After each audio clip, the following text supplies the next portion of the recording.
Si tunasema manabii wote ni Waislamu. Kwa nini? Tuanze na Nuhu haraka haraka. 71:26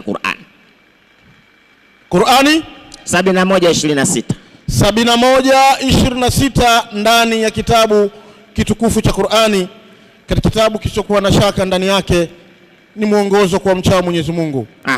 71:26 inasema, ndio, na Nuhu akasema kitu gani? Mola wangu, Mola wangu wewe usimwache juu ya ardhi mkazi wako yoyote katika makafiri. Usimwache katika ardhi hii mkazi wake yoyote katika makafiri. Kwa nini? Hakika ukiwaacha watapoteza watu wako waliotengenea. Ukiwaacha watapoteza watu wako waliotengenea. Tena wala hawatazaa ila watoto waovu wenye kufuru kama wao. Endelea. Mola wangu, Nuhu anasema Mola wangu nighufirie mimi na wazee wangu, nisamehe mimi na wazee wangu, na kila aliyeingia nyumbani mwangu aliyekuwa ni Muislamu, na kila aliyeingia nyumbani mwangu aliyakuwa ni Muislamu. Tena na Waislamu wanaume, na Waislamu wanaume, na Waislamu wanawake, na Waislamu wanawake. Si tumetoa Nuhu kwa mujibu wa Qur'ani Muislamu 6:79 Qur'ani. Ibrahimu je?